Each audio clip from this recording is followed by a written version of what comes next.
So throughout the years of me reviewing vehicles, I've driven a few different iterations of the GLE, but every one of them I've had a chance to drive and review has been an AMG version. So I've got a video out on the 53 AMG and the 63 AMG, which were great content and great videos. You should go check those out. I'll try to leave links down in the description if you're interested. But every time I do drive one, I'm always left wondering, is the standard non-AMG GLE a better all-around vehicle for day-to-day life, for family life? Well, now we have the 2022 Mercedes-Benz GLE450 4Matic, and we're gonna answer that question throughout this review. And this is the 4th generation GLE, and on this platform, there are a few different iterations. We do have this, the SUV. We also have the GLE Coupe, which is basically this platform, this vehicle with a more coupe-like design, which I have driven before. You also have a hybrid thrown in there, but again, this one is the SUV. If you're getting this GLE SUV, you have 3 trim level options. You have the GLE 350 or the GLE 350 4Matic, and then you have the GLE 450 4Matic, which the 450 is only in 4Matic, and 4Matic is their all-wheel drive system, if you didn't know. So we're gonna dive into this one, the GLE 450 4Matic, starting with the exterior design. All right, guys, so again, if you couldn't tell, this is the SUV version of the GLE. You can see that's more traditional SUV profile. The Coupe definitely has a more raked profile, way more sporty looking. But if you're using this as an SUV, you wanna be able to pack it with stuff. You want people in the rear seats to be as comfortable as possible. This is the way to go. This 4th generation has a bigger, bolder, and more aerodynamic style. We've got hard creases, but every corner is very rounded. And obviously that's intentional to give this the best aerodynamics, in return giving you the best fuel economy possible. Our paint color here is a silver metallic paint, which usually isn't my favorite on vehicles, but it looks good. Definitely shows off those creases and lines throughout the exterior design. Our headlights are LED headlights. They've got the dual swoosh from the daytime running lights, but this one doesn't have any fog lights, mainly because we have what Mercedes calls the AMG line exterior package. So it's not an AMG, but we do have some AMG exterior designs, including the AMG wheel arches that are painted in the body color. We have AMG wheels, which are these 21-inch multi-spoke wheels with black accents. And we have that AMG diamond block grille. On top of the AMG line package, we also have the night package on this vehicle. And that gives us the black front splitter, the grille trim around the Mercedes logo and everything is black. The rear diffuser is black. The side mirrors are black, and the window trim and roof rails are black. And all of that is associated with the night package. Of course, around the back, you do have that GLE 450 badge, the 4Matic badge, and those dual exhaust ports, which let you know this is no slouch when it comes to sportiness, but we'll get to that as we drive it. And back around the back, we do have a power lifting tailgate here. Super nice, super easy. You've got a tunnel cover that can slide back, and you do have a ton of room, especially here in the SUV version, as opposed to the coupe version. You are looking at 33.3 cubic feet of cargo volume behind that second row, which is plenty to throw a ton of stuff back here. You can also fold that second row down and get a total of 74.9 cubic feet. You do have a shelf that lifts right here, but underneath is your spare tire. And again, just a ton of space back here. All right, and with that, let's go ahead and close up the hatch and move on to the engine.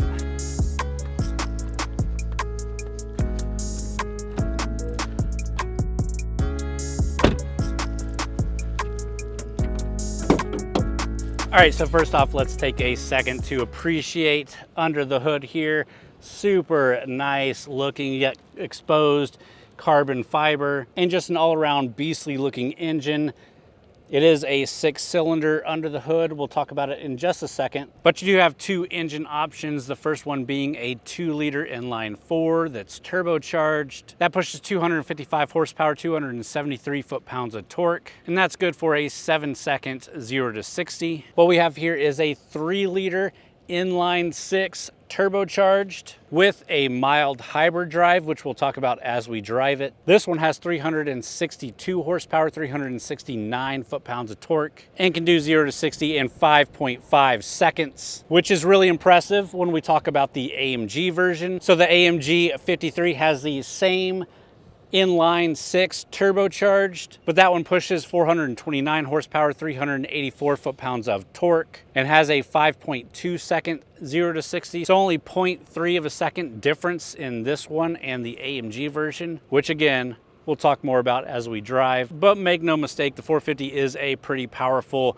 vehicle, and all of it is matched up to a 9-speed automatic transmission. But let's go ahead and move on and check out those rear seats. Then we'll move into the front and start talking about the rest of the interior and tech. Then we'll take it for a drive. All right, so our first look into the rear seats. Obviously really nice. You can fold these down by a little button up here that just pulls that seat back down.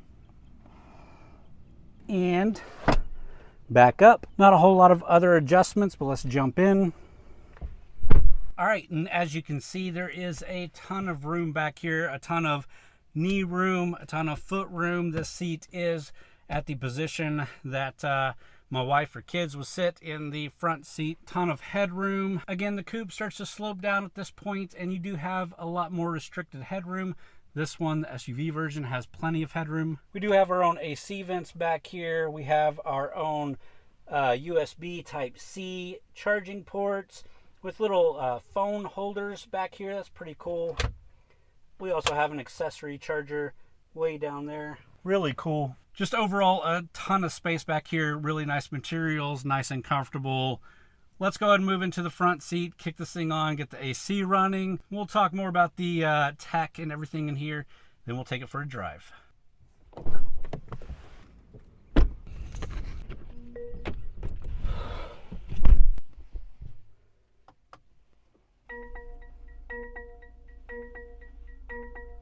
All right, guys, and obviously in here in the interior, super nice. We have the AMG line black Napa leather seats and interior, along with a natural grain black wood trimming. The whole black on black with some brushed aluminum look. Super nice, super appealing for somebody like myself. So we do have the AMG line interior package as well as the AMG line exterior package, and this gives us these AMG line Sport seats. We have AMG Sport pedals and AMG floor mats. But let me go ahead and grab you and show you around the rest of the interior here. All right, so first off, we need to talk about these dual 12.3-inch displays. This is the same dual display setup that you'll find in pretty much all the Mercedes products today. So we've seen it before, but it is always a nice treat. It's one big long panel. It looks like it could be all one big long display, but it's definitely separated into two. This one is a touchscreen. Obviously, no need for this one to be a touchscreen. We do have the MB navigation system and infotainment. This also has Apple CarPlay, Android Auto connections. It's really smooth, lots of great information. You got themes. You've got lots of different color options for the ambient lighting and everything. All super cool features, again, that we've seen with some of the other GLEs and different Mercedes products, but it's always worth pointing out. Below that, you have an array of AC vents, and then your AC and heat controls. And then further down here is your two USB Type-C ports, one for interfacing with the infotainment system and being able to run stuff like Apple CarPlay. The other is just a USB hookup that will charge. You've got a little pad back here that you can throw your phone, but it's not a wireless charging pad.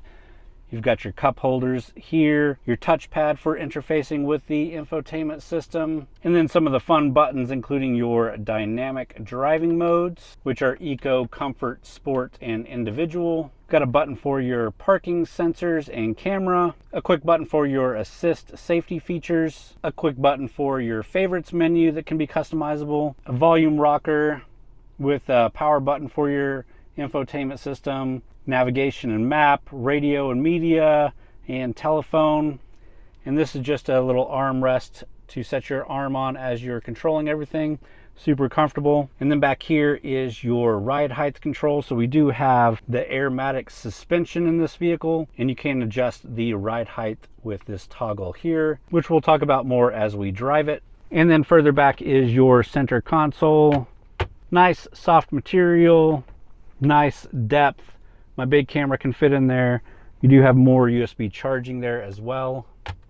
Your steering wheel is the standard Mercedes steering wheel, not the cool AMG one with all the extra little dials and stuff. Nice perforated leather here. You've got your chrome paddle shifters behind. All your function buttons, easy to hit, easy to control. These are little touch pads that can control either your infotainment system or your digital display back here. And your digital driver display has a lot of different options as well, which is very cool. So you can thumb through different things that you might want to see. It's not quite as versatile as the AMG system, but you still do get a lot of nice features there. But with that, I think it is time to get this thing out on the road. Let's drive it, see how it feels out on the road, see how that power feels from the 3-liter turbocharged engine. So let's get to it. All right, guys, so let's get going here.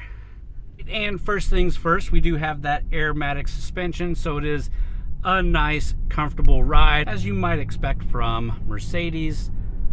Again, this is not the AMG version, so the suspension is tuned to be more gentle, easier going, more comfortable. We do have it in comfort mode. Of course, we do have this dynamic dial. We can put it in eco mode and eke out some extra fuel economy. We've got our comfort mode and we have our sport mode. We also have an individual mode, so we can kind of set it up how we want to. But we'll put it in that sport mode and we'll give a little bit of a acceleration test here. Let's get to a little bit of a clear, straight spot with nobody really around. Come to a dead stop. Ready, set, go.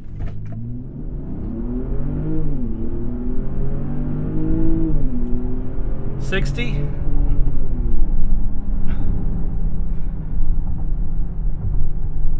It's quick, it's quick. And of course, it doesn't sound as good as the AMG, but it sounds good enough.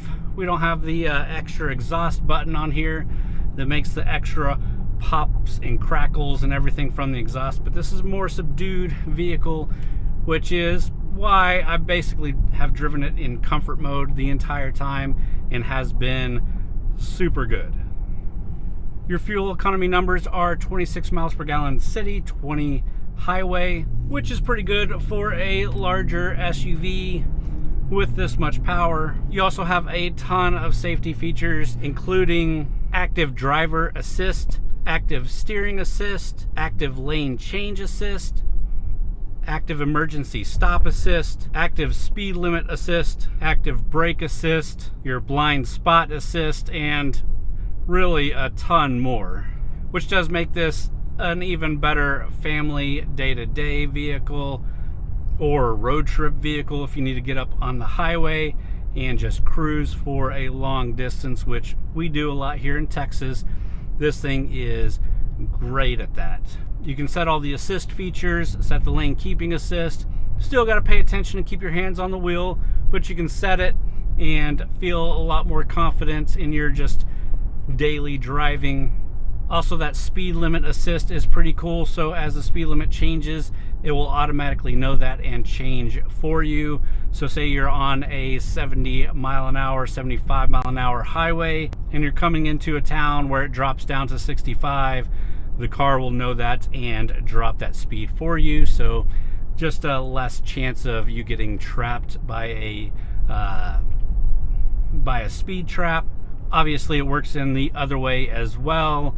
If you're cruising and it's 65 and that speed limit kicks up to 70, 75, the vehicle will speed up for you, so you're not distracted and left being the one slow guy getting honked at. They're just really good systems, and I've had a pleasure driving it for the week using some of those systems. The one gripe that I do have that I've had consistently with these is the rectangular screens and the circle steering wheel.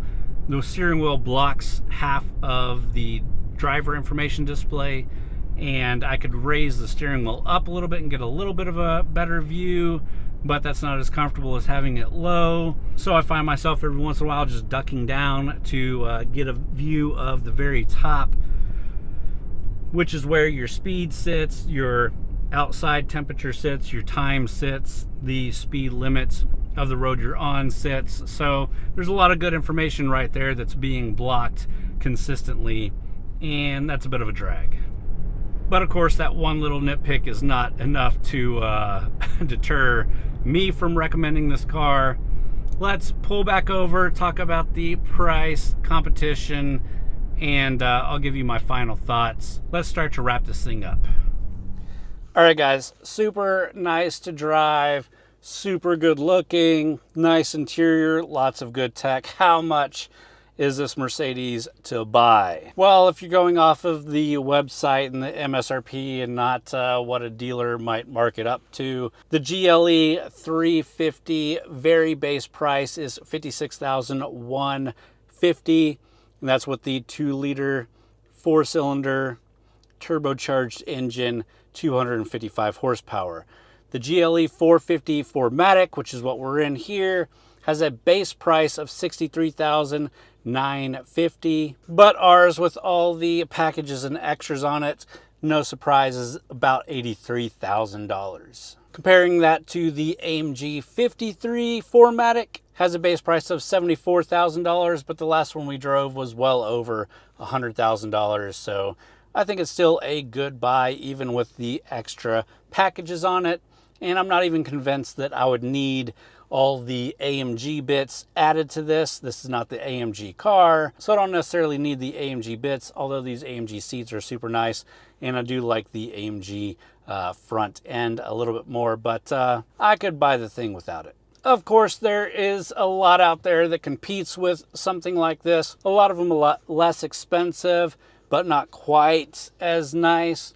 You could look at something like the new Genesis G70, which I have driven and really like. You could look at the Lexus RX, which I have driven, and I would definitely choose this over that, although the Lexus is much cheaper. The BMW X5, which I like a lot and more closely matches the price and luxury and tech. The Lincoln Aviator, which I haven't driven, but looks nice. The Audi Q7, which is probably a little bit bigger than this, but kind of in the same price range. I haven't driven one in a long time, but I know they're good. And then I threw the Infiniti QX60 in the mix. If you're looking for a family 3-row luxury, it's not as luxury as this, obviously, but it's a lot cheaper than this, obviously. But if you're looking for a 3-row luxury SUV, that thing is really great, especially the new one that just came out, which we do have a video on if you're interested. But all in all, I really do like the GLE, and probably even the non-AMG version more than the AMG. Let me jump out and I'll give you some of my final thoughts on this thing, and we'll wrap up the video there. All right, guys, so it has come to the end of the review. Let me give you some of my final thoughts, and then we'll wrap it up. After a full week with the GLE450 and having driven the AMG versions as well as the coupe versions, I think this is probably one of my favorite iterations of the GLE for just pure day-to-day, everyday driving, owning the thing. Don't get me wrong, the AMGs are awesome, they're amazing. This has a lot of AMG bits on it, but when you're just wanting to ride in comfort and get to where you're going, this thing delivers just as well as any luxury vehicle out there, but still has that power under the hood when you want to have a little bit of fun. Again, for day-to-day use and transporting the family, having the SUV over the coupe is a solid way to go. If you're mainly driving by yourself and you're not going to put a lot of people in it, getting the AMG 53 coupe is really amazing to drive. But if you're using this as a family transport or anything like that, getting this 450 SUV style, I think is the way to go. With that, I hope you enjoyed the video. If you did, please hit the thumbs up button. Leave me a comment down below. Let me know what you think about the GLE450. If you're into automotive reviews, please subscribe to the channel. We do a different review every week. Also, go check out txGarage.com for more written reviews as well as event and news coverage from a lot of different authors over there. And with that, guys, thanks for watching.